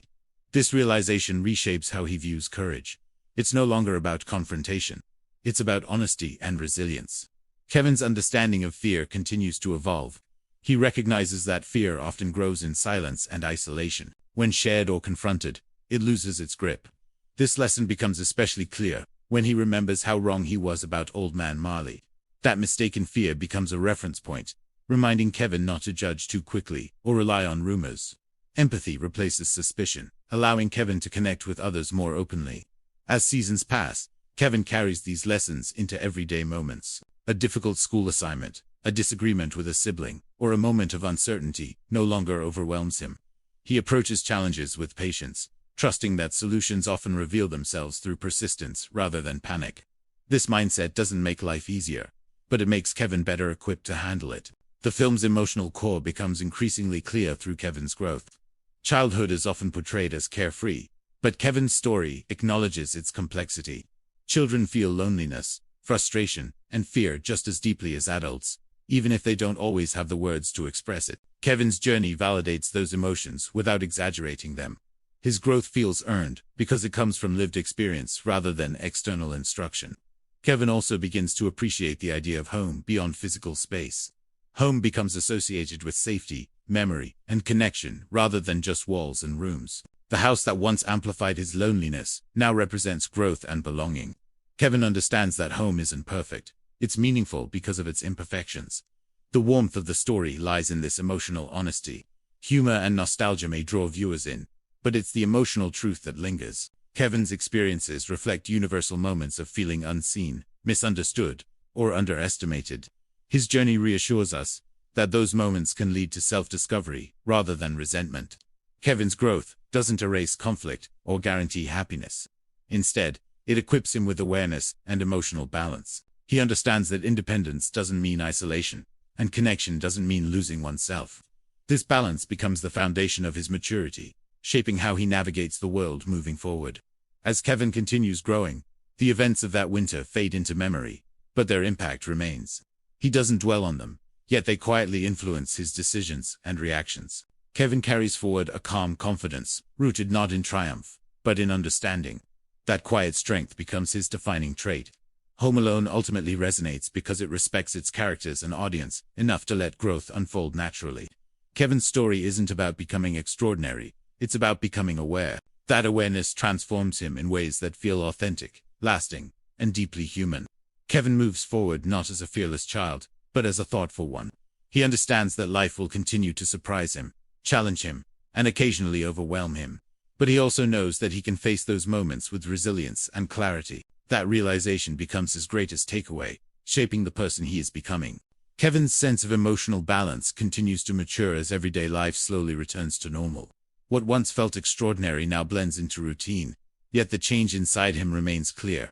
He no longer feels the constant need to prove himself or demand attention. Instead, Kevin carries himself with quiet confidence, shaped by reflection rather than reaction. He understands that growth doesn't always announce itself, sometimes it simply settles into who you are. At home, Kevin becomes more aware of how small actions influence relationships. He starts helping without being asked, not because he wants praise, but because he understands the rhythm of shared responsibility. These moments don't turn him into a different child overnight, but they signal a shift in awareness. Kevin recognizes that family life works best when everyone contributes in their own way. This understanding deepens his appreciation for the people around him. His siblings notice the change before they fully understand it. Arguments still happen, teasing still exists, but Kevin no longer escalates every disagreement. He chooses his battles carefully, sometimes letting things slide when he realizes they aren't worth the energy. This restraint surprises those around him, including himself. Kevin learns that strength isn't always about standing firm. Sometimes it's about stepping back. Kevin's relationship with his mother grows even more meaningful. Kate McAllister, once a distant presence in his emotional world, now feels like a steady anchor. Kevin doesn't need constant reassurance from her, but her presence reassures him in subtle ways. Conversations between them feel more open, less reactive. Kevin senses that being understood doesn't always require explanation. Sometimes it's simply about being seen. School becomes another place where Kevin's growth becomes visible. He participates more confidently, no longer shrinking back or overcompensating with humor. When he speaks, he does so thoughtfully, trusting his perspective. Teachers notice a maturity in him that goes beyond academics. Kevin's awareness of himself makes him more engaged and curious, qualities that shape his learning in unexpected ways. Kevin also begins to understand the emotional weight of memory. Certain moments from his experience resurface without warning. Quiet nights, moments of fear, unexpected kindness. Instead of pushing these memories away, Kevin allows them to exist without overwhelming him. He learns that memories don't control him. They inform him. This acceptance helps him process emotions without becoming stuck in them. The idea of forgiveness takes on new meaning for Kevin. He recognizes that holding on to resentment only limits his own peace. Whether it's forgiving a sibling for a harsh comment, or himself for moments of fear, Kevin learns the release is a form of strength. Forgiveness doesn't erase the past, but it softens its edges, allowing space for growth. Kevin's understanding of independence becomes more nuanced. He knows now that independence doesn't mean doing everything alone. True independence includes knowing when to rely on others and when to trust yourself. This balance allows Kevin to move through challenges without feeling isolated or overwhelmed. He doesn't reject help anymore. He values it. As time passes, Kevin becomes more observant of people beyond his immediate world. He notices expressions, tones, and silences. He begins to understand that everyone carries unseen struggles. This awareness makes him kinder, more patient, and less quick to judge. Kevin's empathy expands naturally, shaped by experience rather than instruction. The emotional texture of Kevin's journey remains grounded and relatable. His growth doesn't feel dramatic. It feels lived in. He still makes mistakes, still feels frustration, still wants to be heard. But now he understands that emotions don't need to be conquered. They need to be understood. This realization reshapes how he reacts to the world. Kevin also learns the value of reflection.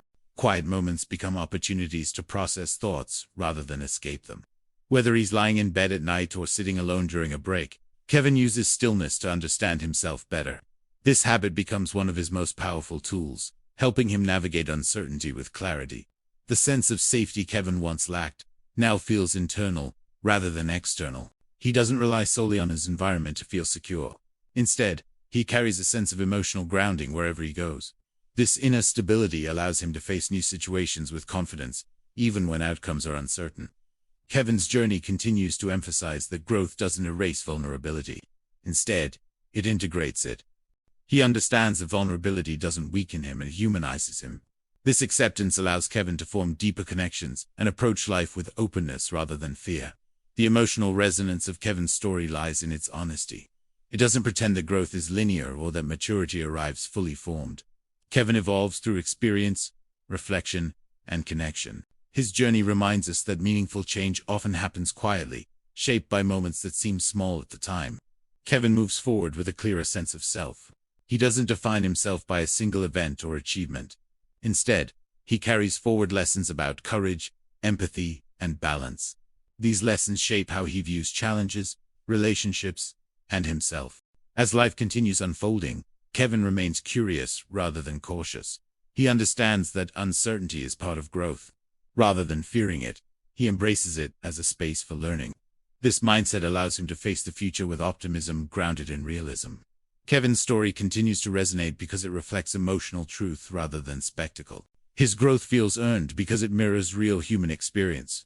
The quiet confidence he develops becomes a foundation for the person he is becoming, shaping his journey long after the events fade into memory. Kevin's world feels quieter now, not because the house is empty, but because his heart is no longer racing the way it once did.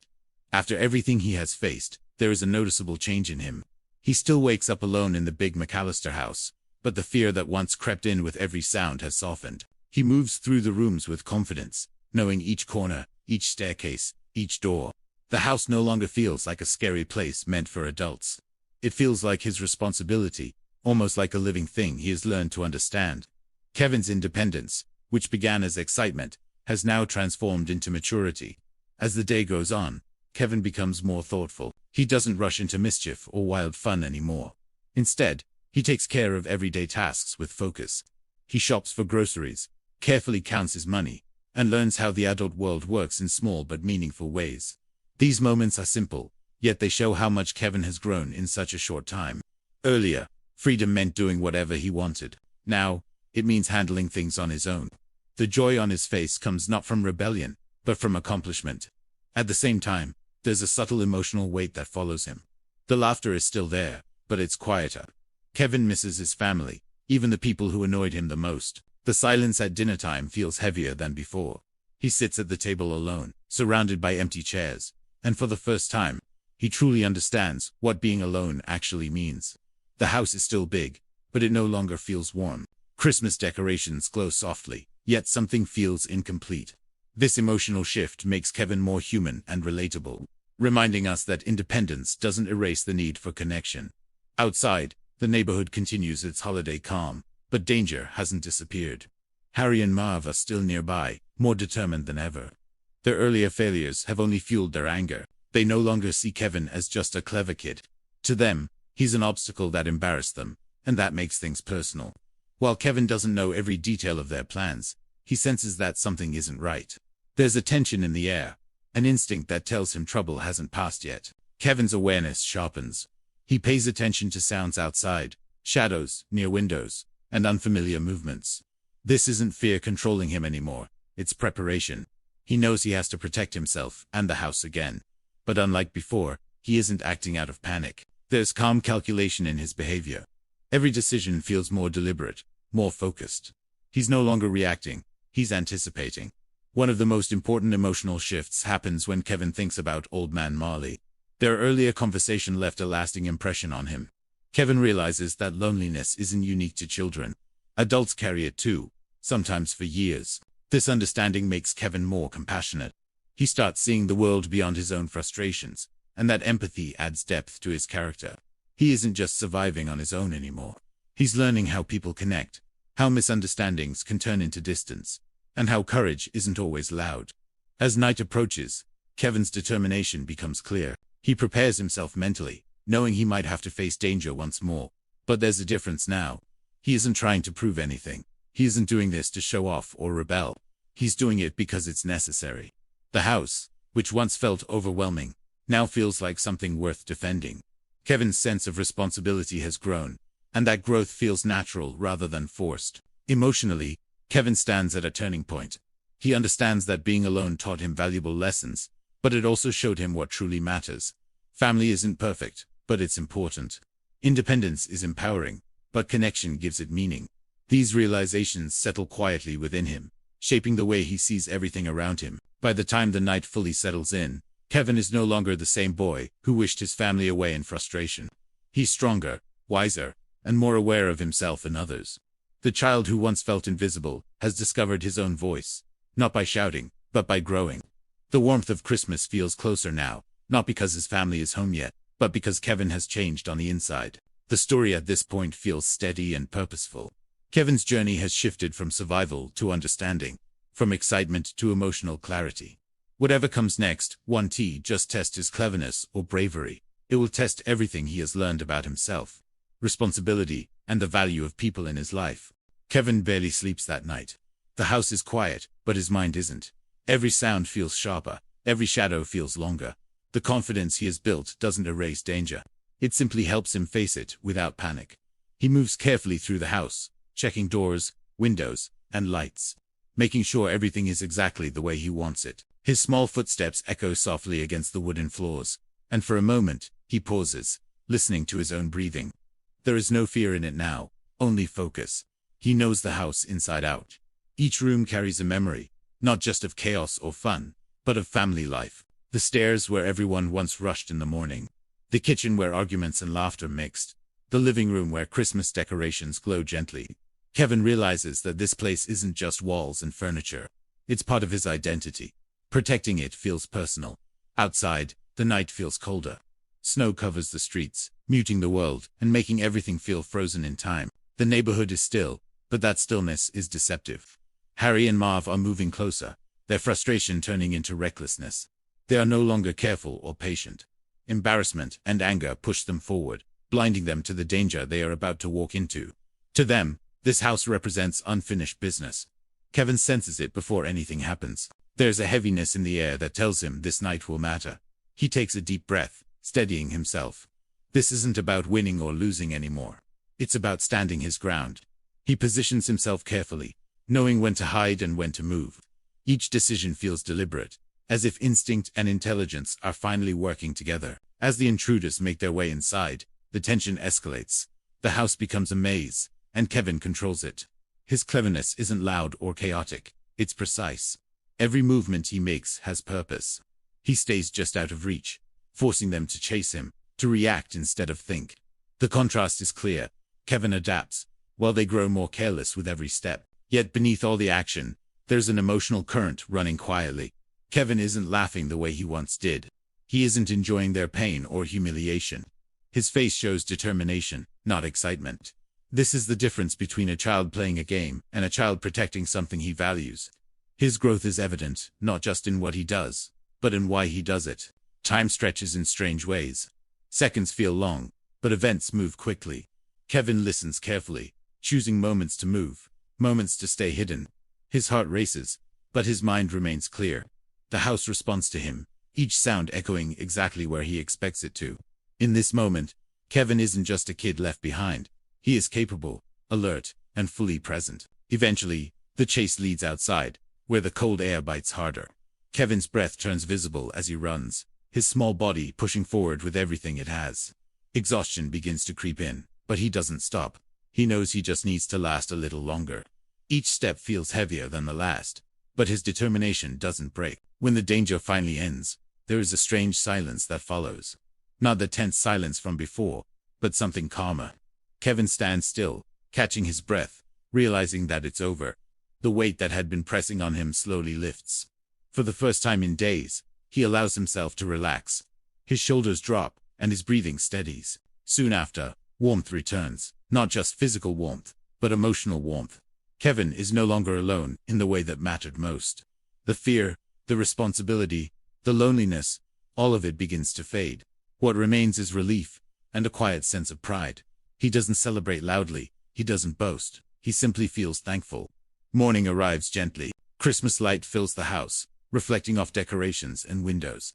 Kevin sits quietly, almost afraid to move, as if this peaceful moment might disappear. Then, something changes. Familiar footsteps, a familiar voice. His heart jumps, not with fear, but with recognition. When his mother finally returns, the reunion is soft, emotional, and sincere. There are no big speeches, no dramatic explanations, just relief, love, and understanding. Kevin doesn't feel the need to explain everything he went through. Some experiences don't need words. His mother's presence alone makes the house feel complete again. The warmth he had been missing finally returns, filling every corner of the space. The house feels alive again, not because of noise, but because of connection. As the rest of the family returns, the house slowly fills with familiar chaos. Voices overlapping, laughter, movement. This time, Kevin doesn't feel invisible within it. He feels grounded. The experiences he went through changed how he sees himself and how he sees others. He listens more, observes more, understands more. One quiet moment stands out. Kevin looks outside and notices Old Man Marley reunited with his family. There's no dialogue needed, just a simple image of reconciliation and warmth. Kevin smiles, not because it's funny, but because it feels right. It mirrors his own journey, from misunderstanding to connection, from loneliness to belonging. Christmas doesn't feel magical because of gifts or decorations.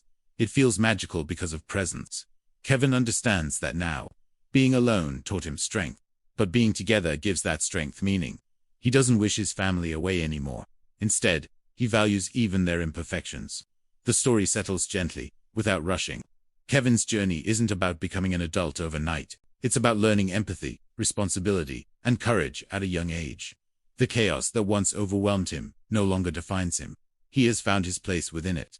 As the day continues, laughter fills the house again. But Kevin's smile carries something new, quiet confidence.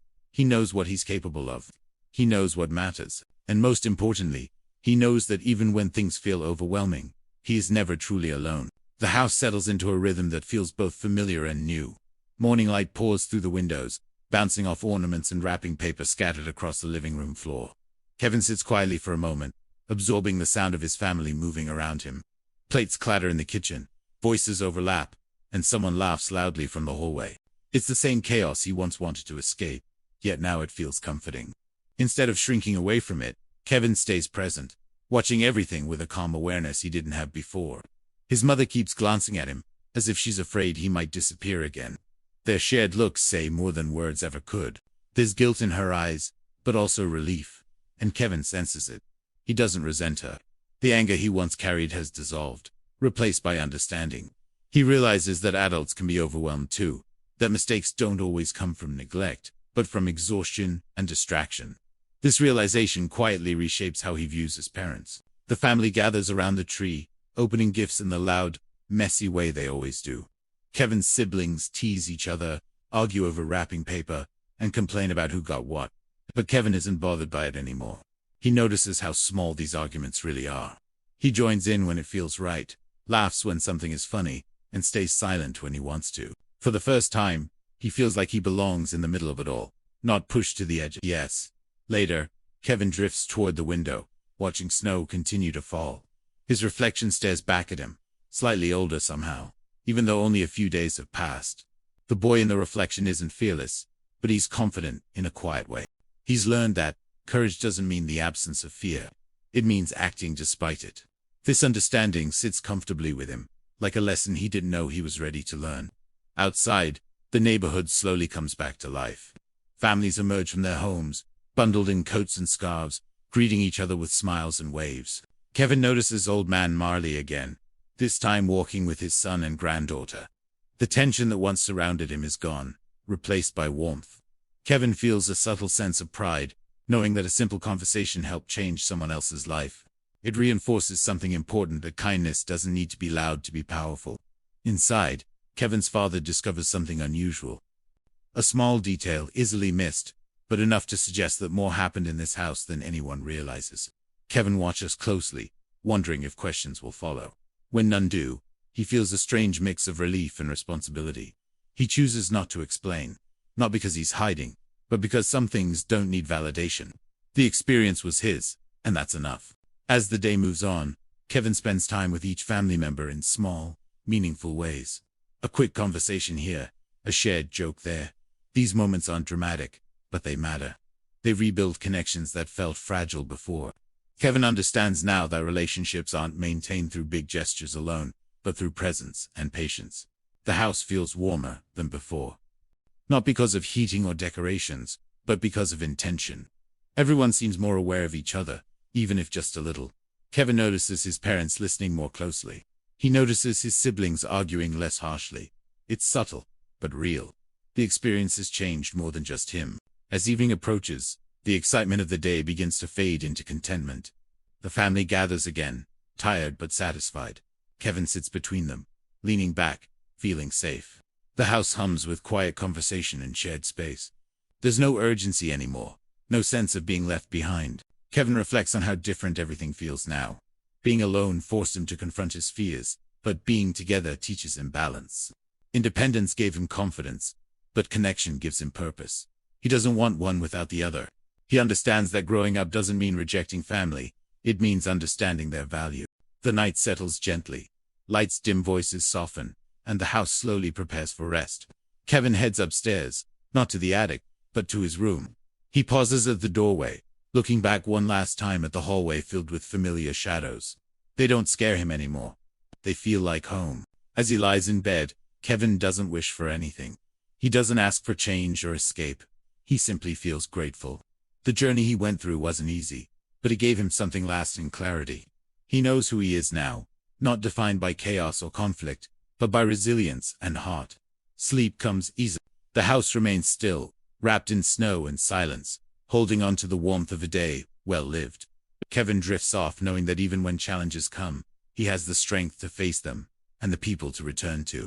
The next morning arrives quietly, without the rush or panic that once defined this house. Sunlight slips through the curtains, gentle and patient, as if giving everyone permission to wake at their own pace. Kevin opens his eyes and listens. The familiar sounds are their footsteps, low voices, the distant clink of dishes, but nothing feels overwhelming. The noise no longer presses against him. It exists alongside him, not on top of him. He gets out of bed and moves through the hallway, noticing how different everything feels now that fear and resentment are gone. The attic door sits closed, ordinary and harmless. A few days ago, it represented punishment and isolation. Now, it's just another part of the house. Kevin understands something important in that moment. Places don't hold power on their own. Feelings give them meaning. Downstairs, breakfast is already underway. His parents sit at the table, tired but relaxed. There's no urgency, no rushing for flights or schedules. Kevin joins them, and his presence is acknowledged immediately. A smile, a question, a chair pulled out for him. Small gestures, but they land deeply. He realizes how much he needed this simple recognition. Conversation flows easily. It's not perfect. Someone interrupts, someone else complains, but it's real. Kevin participates without trying to prove anything. He doesn't need to be louder, or smarter, or tougher. He's learned that confidence doesn't demand attention. It earns respect quietly. As the morning continues, Kevin helps with small tasks around the house. Not because he's told to, but because he wants to. He moves with a sense of responsibility that surprises even him. He understands now what it means to take care of a space, not just defend it. Protecting something is different from nurturing it, and both matter. Later, Kevin steps outside. The cold air bites gently, sharp but refreshing. Snow crunches under his feet as he walks across the yard. The neighborhood looks peaceful, untouched by the chaos that once unfolded. It's strange how something so intense can leave no visible trace. Kevin knows, though, that invisible changes are often the most important ones. He pauses, looking at the houses around him, thinking about how every door hides its own story. Fear made him imagine danger everywhere, but experience taught him discernment. Not everything unfamiliar is a threat. Sometimes it's just misunderstood. Kevin returns inside, carrying that thought with him. The house welcomes him back easily. There's no tension, no sense of walking on eggshells. The warmth he feels now isn't temporary. It's rooted in understanding of himself and of others. Time passes gently. Afternoon fades into evening, and the house settles into its natural rhythm again. Kevin spends time reading, laughing, listening. He doesn't feel the need to escape into fantasies or distractions. Being present is enough. As night approaches, Kevin reflects quietly. He thinks about how being alone forced him to face himself. Without distractions, without people to blame, he had to rely on his own instincts. He learned he was capable, but more importantly, he learned he didn't want to face life alone. That balance stays with him. Strength doesn't come from isolation, and love doesn't mean weakness. Both can exist together. Kevin understands now that growing up isn't about proving independence at all costs. It's about choosing connection without losing yourself. Before bed, Kevin stands once more in the hallway, lights dimmed, shadows stretching softly across the walls. They don't feel ominous. They feel familiar. The house holds memories now, not just of fear or mischief, but of growth. He returns to his room and lies down, feeling settled in a way he never had before. The events that once seemed enormous now feel like chapters already closed, lessons absorbed rather than feared. Kevin doesn't replay traps or danger in his mind. Instead, he thinks about forgiveness, the kind you give others, and the kind you give yourself.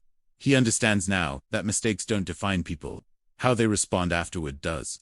Sleep comes peacefully. Outside, snow continues to fall, blanketing the neighborhood in quiet. Inside, the house rests, full and whole. Kevin dreams without worry. Whatever comes next, challenges, changes, growing pains, he knows he'll meet them with clarity and courage. He's no longer just surviving. He's learning how to live. The story ends not with noise or spectacle, but with certainty. Kevin is home, not just in a house, but within himself.